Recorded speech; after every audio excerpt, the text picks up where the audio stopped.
It was supposed to be Etan's big day. The 6-year-old had been pestering his parents for weeks. He was old enough to walk to the bus stop by himself, just like the bigger kids. On that Friday morning in May 1979, Julie Patz finally gave in. Her blonde, blue-eyed son practically bounced with excitement as he grabbed his backpack and headed out the door of their Prince Street apartment in SoHo. "I watched him from the fire escape," Julie would later tell reporters, her voice breaking. "He was so proud, walking down the street like such a big boy." It was 8 a.m. when Etan disappeared around the corner, heading toward his bus stop just 2 blocks away. Julie never saw her son again. When Etan didn't come home that afternoon, Julie's stomach dropped. She called the school immediately. "Mrs. Patz," the voice on the other end said, "Etan never made it to school today. He wasn't on the bus." Those words shattered the Patz family's world forever. Stanley Patz, a photographer, dropped everything and raced home. Together, he and Julie ran through SoHo's narrow streets, calling Etan's name until their voices were hoarse. Neighbors joined the search, checking every doorway, every basement, every possible hiding spot a scared little boy might crawl into. But Etan was nowhere. The police arrived and immediately recognized this wasn't a typical runaway case. Detective Bill Butler, who worked the case for years, described the investigation as unlike anything we'd seen before. They interviewed everyone, shopkeepers, residents, strangers who might have been in the area. They searched sewers, abandoned buildings, rooftops. Nothing. What haunted investigators most was how completely Etan had vanished. "A 6-year-old doesn't just disappear into thin air," Butler said. "Someone had to have seen something." But in those crucial morning hours, it seemed like the busy streets of Manhattan had simply swallowed the little boy whole. The case consumed the Patz family. Julie couldn't bring herself to change Etan's room for years. Stanley channeled his grief into activism, becoming one of the first parents to put his missing child's face on milk cartons. That innocent school photo of Etan, the one showing his gap-toothed smile, became heartbreakingly familiar to millions of Americans eating breakfast. For over 30 years the family lived in limbo. Leads came and went. Suspects were questioned and released. The case went cold, then heated up again with new tips.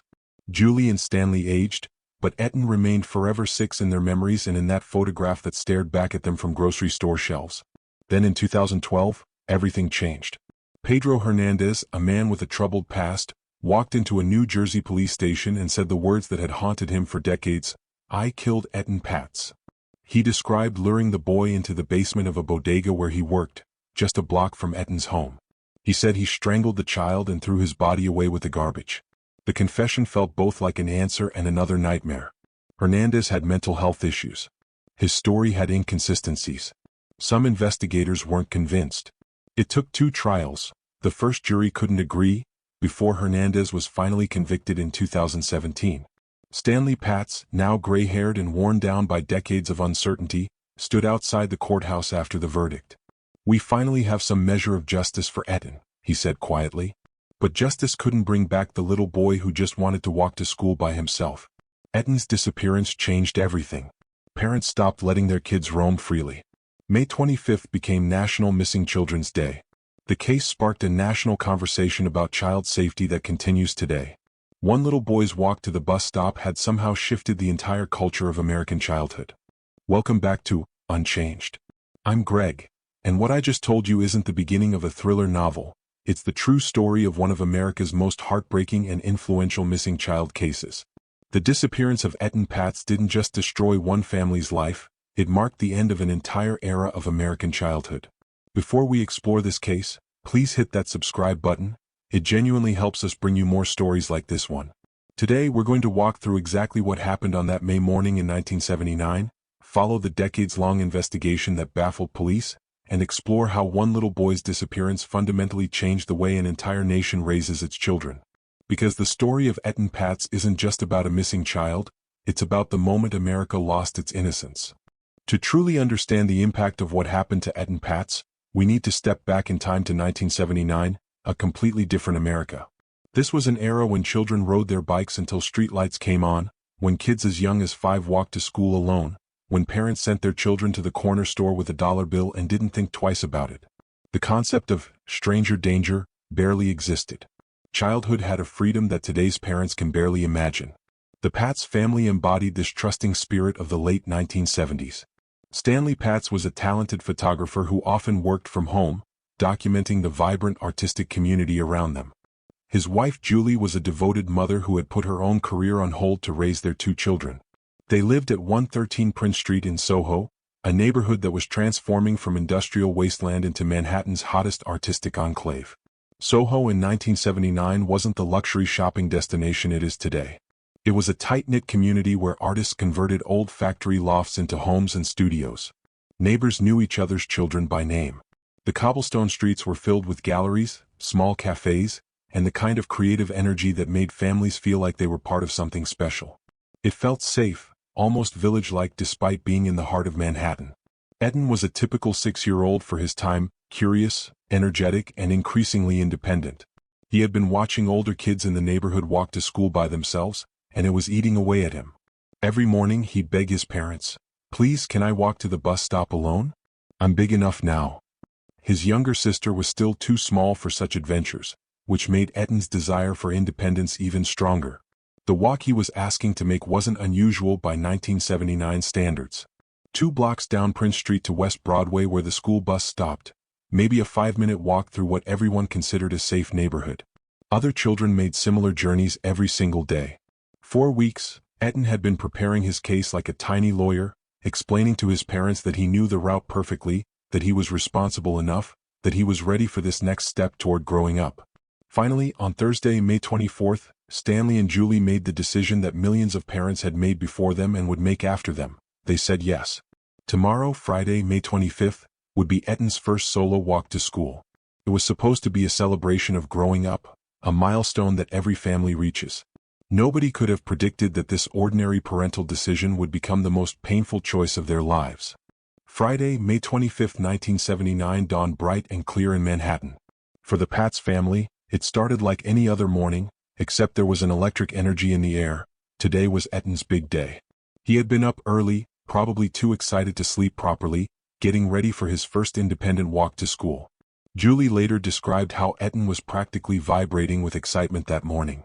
He carefully picked out his outfit, his favorite blue captain's hat that made him feel grown up, a blue shirt, blue pants, and his blue sneakers. Blue was his favorite color, and on this special day he wanted to look just right. He made sure his backpack was perfectly arranged, checking and double-checking that he had everything he needed for school. Stanley, being a photographer, had given Etan a special treat the night before, a crisp dollar bill to buy a soda after school. This wasn't just pocket change. It was a symbol of the new responsibility that came with his newfound independence. Etan clutched that dollar bill like it was treasure, carefully placing it in his pocket where he could feel it throughout the day. At exactly 8 a.m. the moment arrived. Julie walked Etan to their apartment door at 113 Prince Street, giving him the same reminders any mother would: stay on the sidewalk, go straight to the bus stop, don't talk to strangers.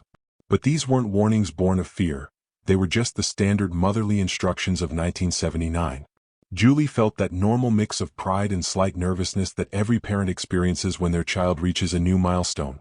As Etan stepped out onto Prince Street, he turned back and flashed his mother that gap-toothed smile that would become heartbreakingly famous. "Bye, Mom," he called out, his voice carrying all the confidence of a boy who finally felt like one of the big kids. Julie climbed up to their fire escape to watch his journey, not out of fear, but out of that maternal instinct to witness her son's moment of triumph. She watched as Etan walked down Prince Street with purpose, his blue backpack bouncing rhythmically with each step. His posture was straighter than usual, he was clearly trying to look mature and responsible. Other neighbors were starting their day, and a few waved to the little boy they'd watched grow up. Everything looked perfectly normal, perfectly safe. At the corner of Prince and Worcester Street, Julie watched her son pause briefly, probably looking both ways like she taught him countless times. Then he continued west toward West Broadway, his blonde hair catching the morning sunlight. As he rounded the corner and disappeared from her view, Julie felt that bittersweet pang every parent knows: her baby was growing up. She went back inside, probably making coffee, maybe tidying up, going through the normal rhythms of her Friday morning routine. The apartment felt a little quieter without Etan's chatter, but Julie likely smiled to herself, imagining how proud he'd be when he came home with stories of his successful solo journey. The morning passed normally. Julie went about her day, probably running errands, taking care of Etan's younger sister, maybe meeting friends for lunch. There was no reason to worry. Etan was at school, safe and sound, probably telling his classmates about his big morning adventure. But as 3:30 p.m. approached, The time Etan usually bounded through their front door, full of energy and school stories, Julie began glancing at the clock. 3:35, 3:40, 3:45. Where was he? Maybe the bus was running late, she probably told herself. Maybe he'd stopped to talk to a friend. By 4 p.m., that mother's instinct began screaming.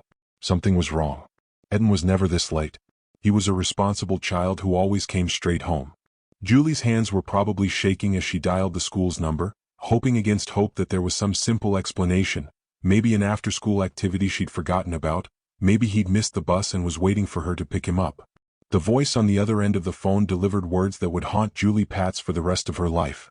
Mrs. Patz, Etan never made it to school today. He wasn't on the bus this morning. The phone probably slipped from Julie's hand as the impossible reality crashed over her. Her 6-year-old son, her baby who had been so excited, so proud, so ready to be independent, had vanished somewhere in those 2 blocks between their front door and the school bus stop. In that instant, everything changed. Not just for the Patz family but for America itself. The age of innocence was over. The moment Julie Patz heard those words, Etan never made it to school today, her world collapsed. Every parent knows that sick, dropping sensation in their stomach when something is terribly wrong with their child, but this was beyond comprehension. Her 6-year-old son had simply vanished between their apartment door and a bus stop 2 blocks away. Julie's first instinct was denial. There had to be a mistake. Maybe Etan had gotten confused about which bus to take. Maybe he'd wandered into a store and lost track of time. Maybe he was hiding somewhere playing an elaborate game. She hung up the phone and immediately called Stanley at work, her voice breaking as she tried to explain what was happening. Stanley dropped everything and raced home to SoHo. By the time he arrived, Julie was already on the streets, calling Etan's name, checking every doorway, every alley, every possible place a small boy might be. The panic in her voice carried down Prince Street as she shouted for her son, growing more desperate with each unanswered call. Together, Stanley and Julie began a frantic, systematic search of their neighborhood. They knocked on every door, asked every shopkeeper, approached every person they saw on the street. Have you seen a little boy? 6 years old, blonde hair, wearing blue clothes.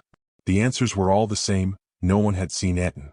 What made the situation even more terrifying was how impossible it seemed. This wasn't some remote area where a child could wander off and get lost. This was Manhattan with busy streets, constant foot traffic, stores and businesses everywhere. How does a 6-year-old just disappear in broad daylight with no witnesses, no screams, no sign of struggle? News of Etan's disappearance spread through the tight-knit SoHo community like wildfire. Neighbors began joining the search without being asked.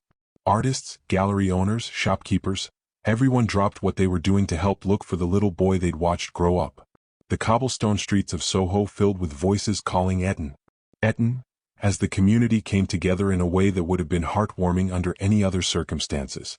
By early evening, it became clear that this wasn't a case of a child who had simply lost track of time or gotten distracted. Stanley and Julie made the call that no parent ever wants to make. They contacted the police. Detective Bill Butler was assigned to the case, and he knew immediately that this was something unusual.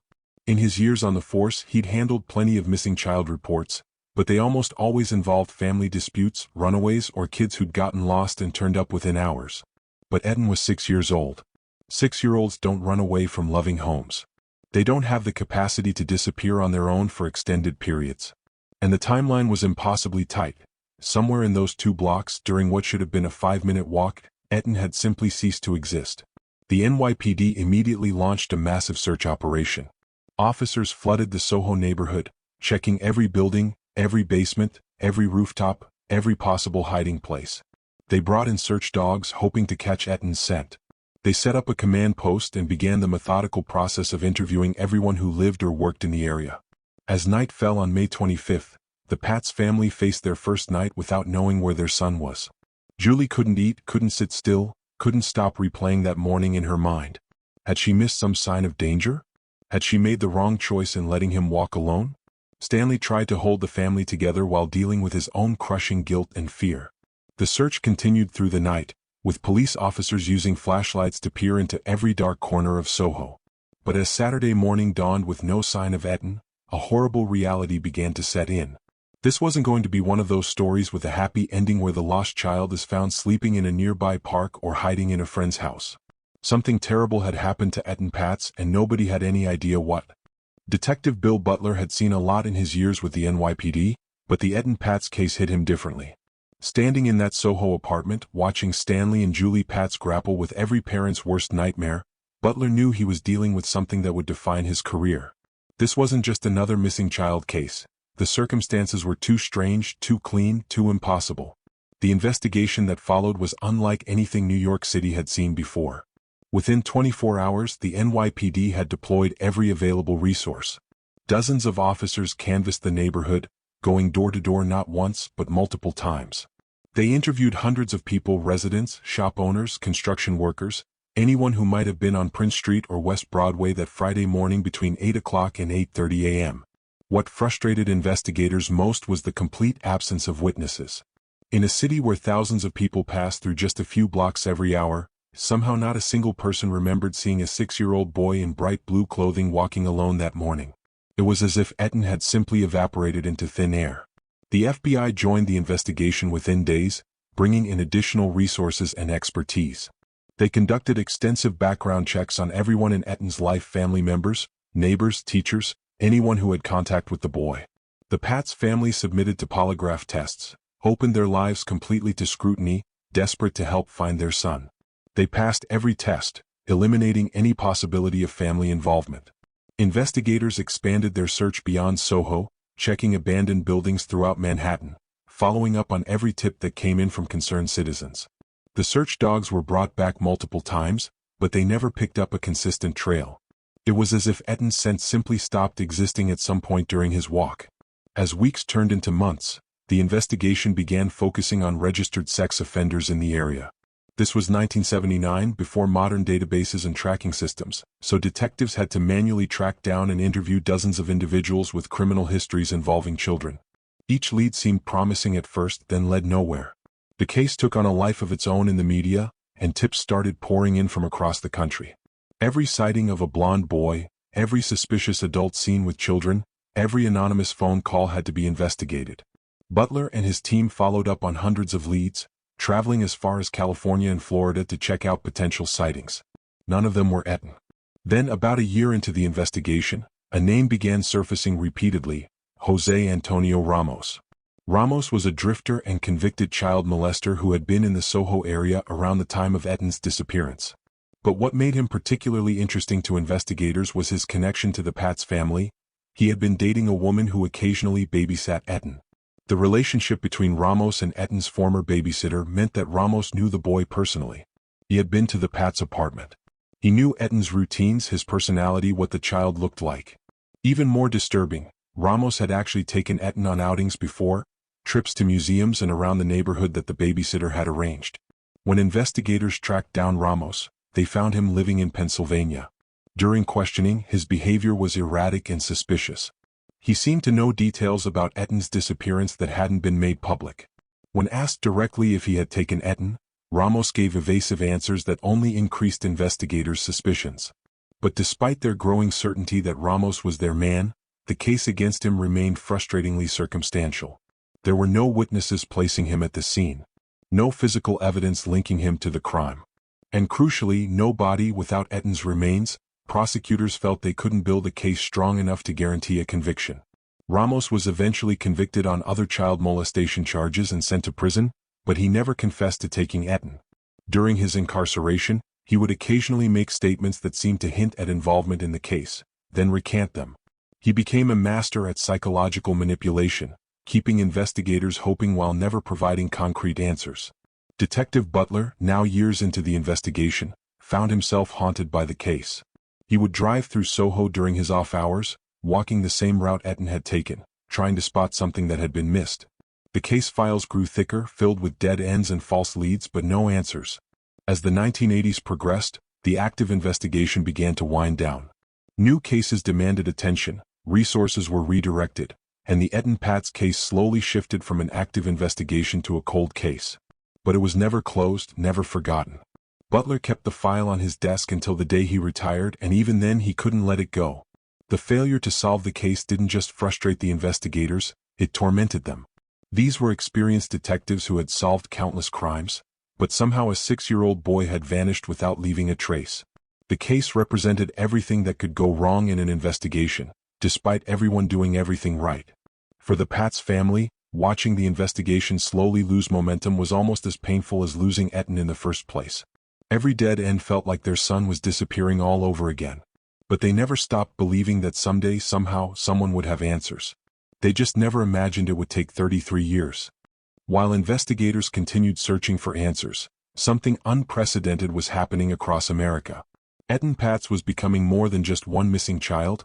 He was becoming the face of every parent's worst nightmare, and his disappearance was quietly revolutionizing how an entire nation thought about childhood itself. The first sign of this cultural shift came through something as ordinary as breakfast. In 1984, 5 years after Etan vanished, his school photograph began appearing on milk cartons across the country.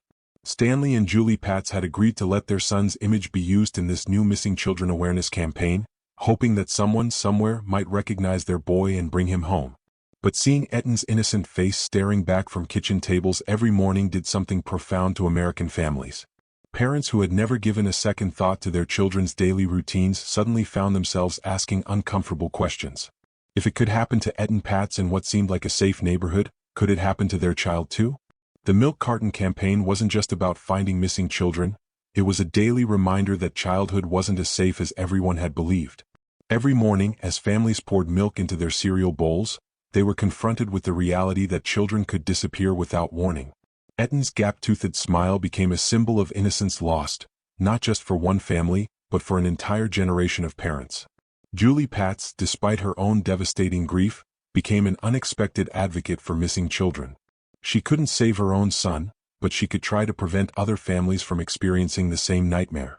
She worked with organizations to improve how missing child cases were handled, always carrying the hope that increased awareness might somehow bring Etan home. Stanley channeled his professional skills as a photographer into activism, understanding the power of images to move people to action. He knew that Etan's photograph could do more than just help find one missing boy. It could wake up a nation to the reality that children were vulnerable in ways parents had never fully acknowledged. The impact reached the highest levels of government. In 1983, President Ronald Reagan officially designated May 25, the anniversary of Etan's disappearance, as National Missing Children's Day. This wasn't just a symbolic gesture. It was federal recognition that missing children represented a national crisis that required coordinated response and ongoing attention. But the most profound changes were happening in neighborhoods across America, in the daily decisions parents made about their children's freedom and safety. The kind of independence that Etan had been so excited about, walking 2 blocks to school alone, was rapidly becoming unthinkable for many families. Parents who had grown up roaming their neighborhoods freely began implementing new rules. Children who once rode their bikes until dark were now required to stay where parents could see them. The simple act of walking to school alone, which had been a normal part of growing up for generations, suddenly seemed recklessly dangerous. Playground conversations among parents shifted dramatically. Where once discussions might have centered on academic performance or extracurricular activities, now parents found themselves sharing safety strategies, discussing which routes to school were safest, debating at what age children could be trusted with any independence. The changes weren't just about physical safety. They reflected a fundamental shift in how Americans viewed their communities. The assumption that neighbors looked out for each other's children, that communities were inherently safe spaces for kids to explore, began to erode. The idea of stranger danger became embedded in American parenting, even though statistically children were far more likely to be harmed by someone they knew. Schools began implementing new policies, stricter pickup procedures, more controlled access to buildings, enhanced background checks for anyone working with children. What had once been open, trusting environments became more secure, more guarded, reflecting society's growing fears about child safety. The toy and entertainment industries noticed the shift too. Products designed to help parents keep track of their children became popular. The carefree children's programming of earlier decades gave way to content that often included safety messages and warnings about talking to strangers. Perhaps most significantly, the concept of free-range childhood, the idea that children should have the freedom to explore, make mistakes, and develop independence gradually began to disappear from mainstream American culture. The generation of children growing up after Etan's disappearance would experience childhood very differently than their parents had. For many families, the changes felt necessary and protective. But for others, there was a sense of loss, a recognition that something essential about childhood was being sacrificed in the name of safety. The balance between protecting children and allowing them to develop independence became one of the defining challenges of modern American parenting. The irony wasn't lost on child development experts, who began noticing that in trying to protect children from extremely rare dangers like stranger abduction, society might be limiting children's emotional and social development in ways that could create different kinds of risks. But for the Patz family, these cultural discussions remained abstract compared to their daily reality of not knowing where their son was, whether he was alive or dead, whether he was suffering or at peace. While America debated the balance between safety and freedom, Julie and Stanley simply wanted their little boy to come home. The case had transformed from a local tragedy into a national catalyst for change, ensuring that Etan Patz would be remembered not just as one missing child, but as the boy whose disappearance marked the end of an era in American childhood. For 33 years, the question haunted everyone connected to the case: what happened to Etan Patz? Detective Bill Butler had long since retired, but he still kept the case file close. The Patz family had learned to live with uncertainty, marking each anniversary of May 25th with renewed hope and deepening pain. Jose Ramos remained in prison, still considered the prime suspect, but with no new evidence emerging. Then, on May 24, 2012, exactly one day before the 33rd anniversary of Etan's disappearance, everything changed in the most unexpected way possible. Pedro Hernandez, a 51-year-old man living in Maple Shade, New Jersey, walked into the Camden County Police Department and asked to speak with a detective. To the officers who met with him that day, Hernandez seemed like an ordinary middle-aged man, quiet, somewhat disheveled, showing signs of mental strain. What came out of his mouth, however, was anything but ordinary. "I did something a long time ago in New York," Hernandez told the detectives. "I killed a child." The words hung in the air as investigators tried to process what they were hearing. After more than 3 decades of dead ends and false leads, could this really be the breakthrough everyone had been waiting for? Hernandez's confession was detailed and disturbing. He told police that in 1979, he had been working at a small bodega at 448 West Broadway in SoHo, just 1 block away from Etan's intended bus stop. According to his account, on the morning of May 25th, he saw a young boy walking alone down the street. He claimed he called out to Etan, offering him a soda, and lured the child into the basement of the store. The details Hernandez provided were chilling. He said he had choked Etan in that basement, then panicked about what he had done. In his confession, he described putting the boy's body in a garbage bag and disposing of it with the store's trash, which would have been picked up and taken to a landfill, explaining why Etan's body was never found despite extensive searches. For investigators who had spent decades on this case, the confession brought a mixture of relief and skepticism. On one hand, Hernandez knew details about the case that hadn't been widely publicized. His timeline matched the known facts.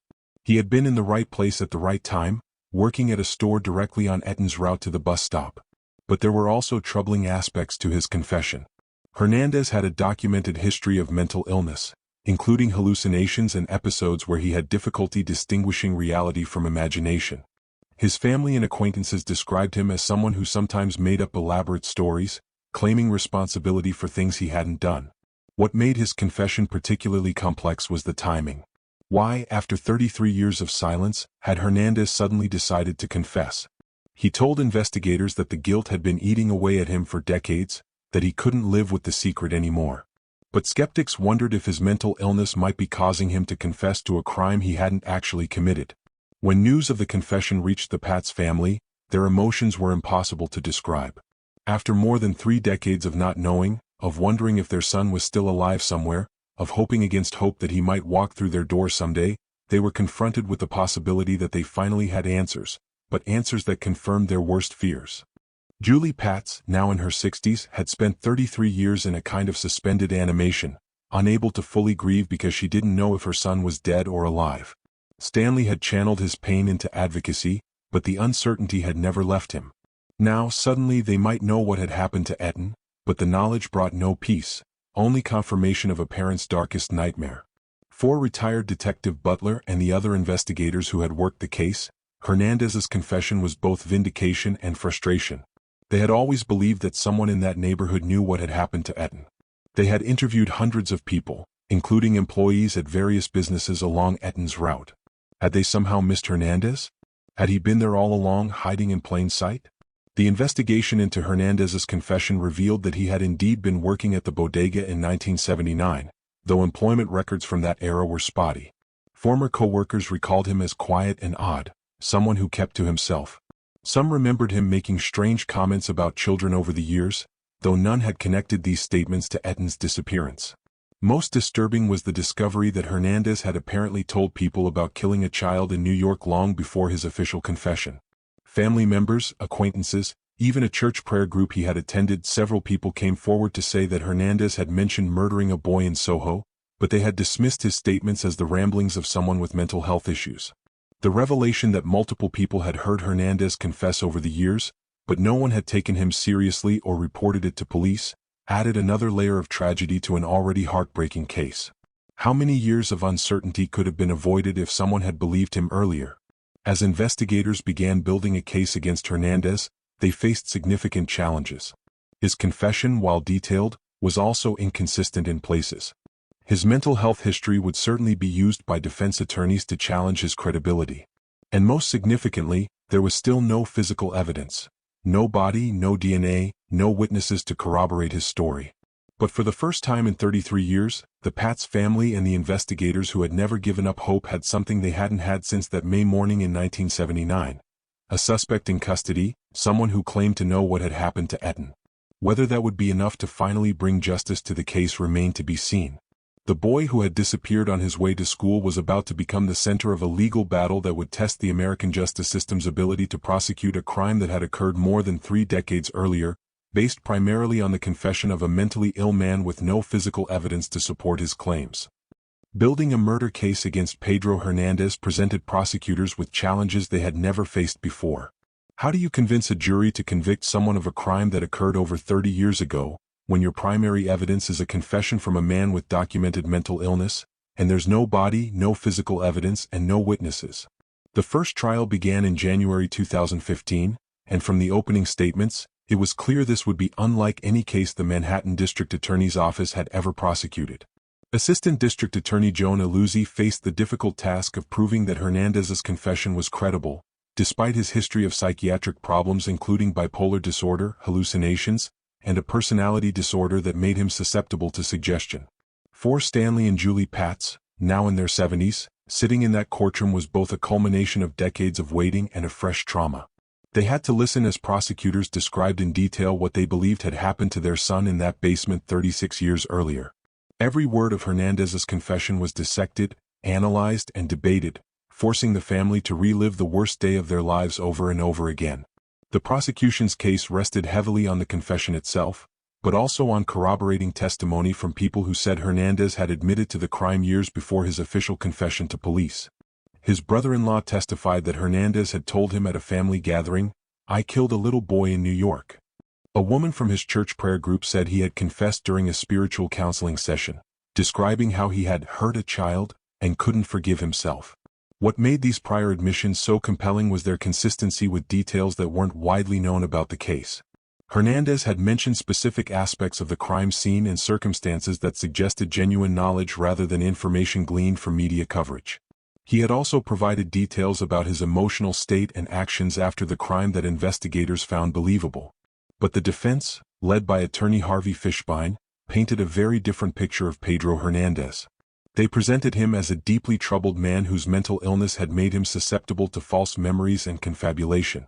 Fishbein argued that Hernandez had become obsessed with the Etan Patz case over the years, absorbing details from news coverage and somehow incorporating them into elaborate fantasies that he eventually began to believe were real. Expert witnesses testified about Hernandez's psychological condition, describing how his particular combination of mental illnesses could lead him to confess to crimes he hadn't committed.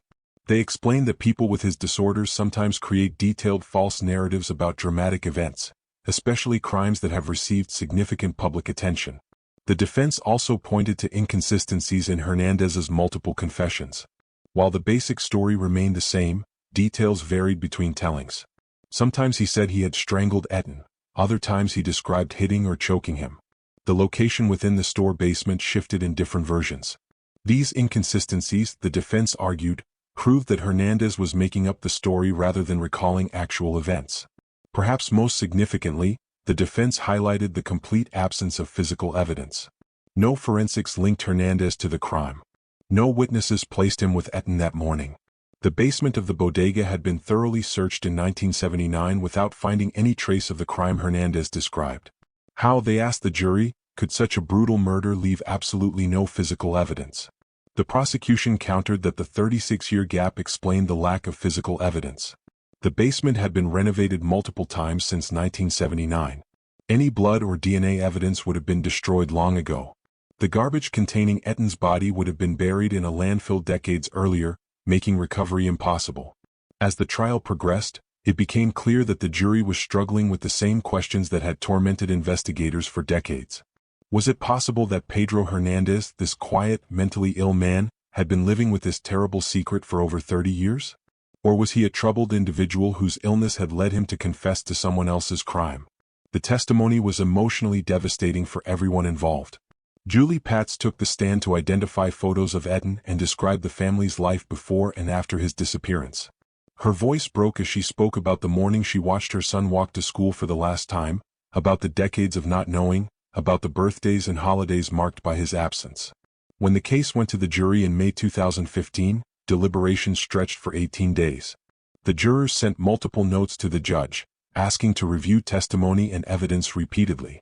It became clear they were deeply divided about Hernandez's guilt. Finally, after weeks of deliberation, they returned to the courtroom with devastating news for the Patz family. They could not reach a unanimous verdict. The trial ended in a hung jury. The mistrial was crushing for Stanley and Julie Patz. After 36 years of waiting, they had endured months of painful testimony, only to have the case end without resolution. They faced the possibility that their son's killer might never be held accountable, that the questions that had haunted them for decades might remain forever unanswered. But prosecutors were determined to retry the case. The second trial began in October 2016, with largely the same evidence but refined legal strategies. This time, prosecutors focused more heavily on the consistency of Hernandez's confessions over time, arguing that his mental illness didn't prevent him from remembering and accurately describing what he had done. The defense maintained their position that Hernandez was innocent, a sick man whose illness had led him to confess to a crime he hadn't committed. They brought in additional psychiatric experts and focused more intensively on the lack of physical evidence. After another emotionally draining trial, the case went to a second jury in February 2017. This time, deliberations lasted only 5 days. On February 14, 2017, Valentine's Day, the jury returned with a verdict that would finally bring some measure of closure to one of America's most famous missing child cases. Guilty, the foreman announced. Pedro Hernandez was convicted of murder in the second degree and kidnapping in the first degree. After 37 years and 10 months, someone was finally being held accountable for the disappearance of Etan Patz. As the verdict was read, Julie Patz wept quietly in the courtroom. Stanley sat stone-faced, processing the moment he had waited decades to hear. Outside the courthouse afterward, he spoke to reporters with exhaustion and relief in his voice. "We finally have some measure of justice for Etan," he said. But he also acknowledged that no verdict could bring back their son or erase the decades of pain their family had endured. In April 2017, Pedro Hernandez was sentenced to 25 years to life in prison. At 56 years old, it was likely he would die behind bars. For the Patz family, the conviction marked the end of a legal journey that had spanned nearly 4 decades, but it could never truly end the grief of losing their child. The conviction of Pedro Hernandez brought a kind of closure to the Etan Patz case, but for Stanley and Julie Patz, now in their 70s, the word closure felt inadequate to describe what they were experiencing. After 38 years of not knowing, of living in a suspended state between hope and despair, they finally had answers. But those answers couldn't erase nearly 4 decades of birthdays without their son, holidays marked by his absence, or the simple daily moments they had missed watching him grow up.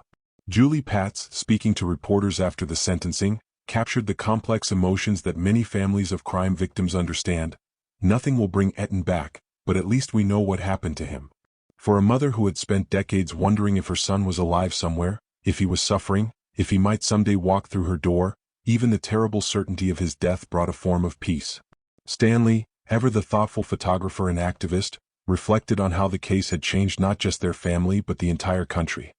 When Etan disappeared in 1979, he said, "Children walk to school alone every day. That doesn't happen anymore. In some ways we're all safer, but we've also lost something important about childhood." His words captured the bittersweet legacy of his son's disappearance, a tragedy that had protected countless other children while simultaneously restricting the freedom of an entire generation. The impact on missing children investigations was immediate and profound. The Etan Patz case had already revolutionized how law enforcement handled missing child cases, but the conviction after so many years proved that cold cases could still yield justice. Police departments across the country began re-examining old missing children files, applying new techniques and technologies to cases that had gone cold decades earlier. The case also highlighted the importance of taking seemingly incredible confessions seriously. The fact that multiple people had heard Pedro Hernandez confess over the years, but dismissed his statements as the ramblings of a mentally ill man, led to new protocols for handling such admissions. Law enforcement agencies began training officers to investigate even unlikely confessions, recognizing that truth could come from unexpected sources. For the broader missing children advocacy community, the Patz case remained both an inspiration and a cautionary tale. Organizations founded in the wake of Etan's disappearance had helped find thousands of missing children over the decades. The National Center for Missing and Exploited Children, established in 1984, had recovered over 350,000 missing children since its founding, a direct result of the awareness raised by cases like Etan's. But the case also represented the evolution of American childhood in ways that child development experts continue to debate. The free-range childhood that Etan had been so excited to experience, walking 2 blocks to school alone, had become not just uncommon, but in many communities practically unthinkable. Parents who allowed young children such independence risked not just judgment from other parents, but potentially investigation by Child Protective Services. Dr. Peter Gray, a developmental psychologist who studied the effects of these cultural changes, pointed to the Etan Patz case as a turning point when American parenting shifted from preparing children for independence to protecting them from incredibly rare dangers. While stranger abduction remained statistically unlikely, the fear of it had fundamentally altered how children experienced growing up in America. The playground dynamics that emerged in the decades after Etan's disappearance reflected this shift. Where once children had played with minimal adult supervision, developing problem-solving skills and social independence, playgrounds became spaces of constant parental oversight. The unstructured play that child psychologists consider crucial for development became increasingly rare as parents struggled to balance safety concerns with children's developmental needs. Schools, too, had transformed in response to cases like Etan's. The open, community-centered institutions of the 1970s gave way to secured buildings with controlled access, detailed pickup procedures, and extensive background checks for anyone working with children. While these measures undoubtedly prevented some crimes, they also represented a fundamental shift in how American society viewed the relationship between children and their communities. The technology that emerged in response to missing children cases reflected both progress and the persistence of fear. Amber Alert systems, made possible by advances in communication technology, had helped recover hundreds of abducted children. GPS tracking devices for children became common. Social media platforms developed sophisticated systems for spreading information about missing children instantly across vast networks. Yet for all the technological advances and safety measures implemented since 1979, the core challenge that the Patz family faced remained unchanged. No system, no matter how sophisticated, could eliminate the fundamental vulnerability that comes with being a child in an unpredictable world. The goal had shifted from accepting that vulnerability as part of growing up to trying to eliminate it entirely, a task that was both impossible and, some argued, potentially harmful to children's development. The National Missing Children's Day that President Reagan had established in Etan's memory continued to be observed each May 25th, but its meaning had evolved. What began as a day to remember one missing boy had become an annual reminder of the delicate balance between protecting children and allowing them the freedom they need to develop into confident, capable adults. For the SoHo neighborhood where Etan had lived and disappeared, the changes were equally profound. The tight-knit artistic community of the 1970s had given way to one of Manhattan's most expensive and tourist-heavy areas. The simple bodega where Pedro Hernandez worked had long since been replaced by upscale shops. The cobblestone streets that Etan had walked still existed, but they carried far fewer unsupervised children. Julie and Stanley Patz, now elderly, continued to live with the daily reality of their loss while also carrying the weight of their son's symbolic importance. They had become reluctant public figures, representatives of every parent's worst fear and examples of resilience in the face of unimaginable loss. Their marriage had survived what destroys many families, and they had found ways to create meaning from their tragedy through advocacy and awareness. The photographs that Stanley had taken of Etan, Images of a happy, confident boy preparing for his first independent walk to school remained frozen in time, preserving forever the innocence that his disappearance had helped to end. That gap-toothed smile that had appeared on milk cartons across America had become more than just one child's face. It had become a symbol of childhood itself, and of everything that can be lost in a single moment. As America moved further into the 21st century, the questions raised by Etan's disappearance remained as relevant as ever. How do we protect children without imprisoning them? How do we prepare them for independence while keeping them safe? How do we honor the memory of children like Etan while still allowing new generations to experience the joy and freedom that childhood should bring? These questions had no easy answers, but they were the questions that Etan Patz's legacy had given to America. Not just the challenge of keeping children safe, but the deeper challenge of raising them to be brave, confident, and capable despite the dangers that exist in the world. It was a legacy as complex and enduring as the love of the parents who had watched their son walk proudly down a SoHo street on a spring morning in 1979, never to return. Standing here today, nearly 45 years after that spring morning in 1979, it's impossible to imagine the world that Etan Patz woke up to on May 25th. A world where 6-year-olds begged their parents for the privilege of walking to school alone. A world where that request seemed not just reasonable but inevitable, a normal part of growing up. A world where parents said yes without agonizing over stranger danger statistics or consulting neighborhood safety apps. That world died with Etan Patz. Not immediately and not all at once, but slowly, steadily as his face appeared on milk cartons across America and his story became every parent's nightmare. The boy who had been so excited about his first taste of independence became the symbol of independence lost, not just for himself, but for every child who came after him. The mathematics of childhood changed after Etan. Where once the calculation was simple, children need freedom to grow, and the world is generally safe, it became infinitely more complex. How much freedom is worth how much risk? At what age? Under what circumstances? In what neighborhoods? These became the questions that consumed American parents, questions that would have been foreign to Stanley and Julie Patz in 1979. But perhaps the most profound legacy of Etan's disappearance isn't found in the security cameras that now watch our children or the tracking devices in their backpacks. It's found in the thousands of children who didn't disappear because of the awareness his case created. The families who were reunited because of the systems put in place in his memory. The investigations that succeeded because of the protocols developed from the failures of his case.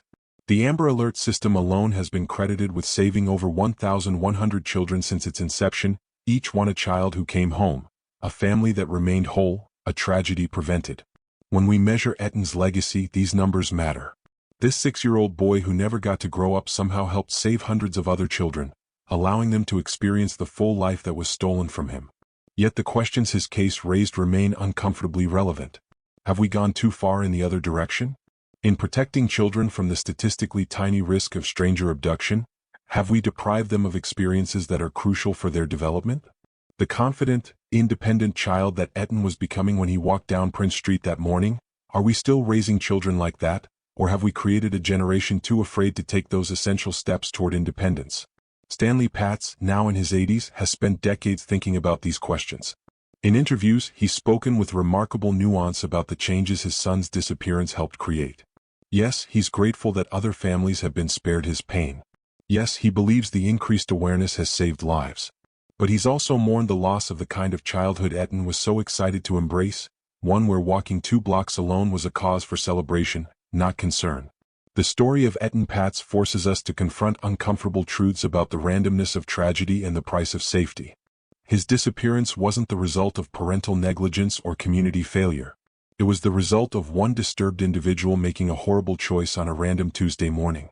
But our response to that randomness, the systems, fears, and restrictions we built around it, those were choices we made collectively as a society. In trying to prevent another Etan Patz, we may have prevented something else entirely, the kind of confident, adventurous childhood that produces resilient adults. It's a trade-off that reasonable people can disagree about, but it's one we should at least acknowledge we've made. Today, when parents drop their children off at school, they're participating in a ritual that would be almost unrecognizable to families from 1979. The careful coordination of pickups and drop-offs, the detailed safety protocols, the constant communication throughout the day, all of it traces back in part to that morning when Julie Patz watched her son walk away and never saw him again. The boy in the blue captain's hat who just wanted to be grown up enough to walk to school by himself became, in death, more influential than most people become in life. He changed laws, created institutions, and fundamentally altered how a nation raises its children. It's a legacy that would probably puzzle and sadden the 6-year-old who just wanted to buy a soda with his dollar bill and tell his friends about his big adventure. But perhaps that's the point. Etan Patz wasn't trying to change the world when he stepped out of his apartment that morning. He was just trying to grow up, one small step at a time. That his tragic disappearance ended up protecting so many other children speaks to something profound about how individual tragedies can create collective meaning, how the worst of human nature can inspire the best of our responses. The case reminds us that behind every statistic, every policy change, every safety protocol, there are real families dealing with real loss. The Patz family didn't choose to become advocates or symbols or catalysts for change. They were thrust into those roles by circumstances beyond their control. Yet they handled that burden with grace, channeling their private pain into public good. As we tell Etan's story today, nearly half a century later, we're not just recounting a crime or celebrating a conviction. We're remembering a moment when America's innocence collided with its reality, when the gap between how we wanted the world to be and how it actually was became impossible to ignore. We're honoring a little boy who never got to grow up, but whose disappearance helped create a safer world for the children who came after him. That's the bittersweet legacy of Etan Patz, a childhood cut short that somehow made childhood safer for millions of others. A boy who never got his independence, but whose story helped redefine how we think about protecting the independence of all children. A 6-year-old who just wanted to walk to school, and in trying to do so, changed America forever.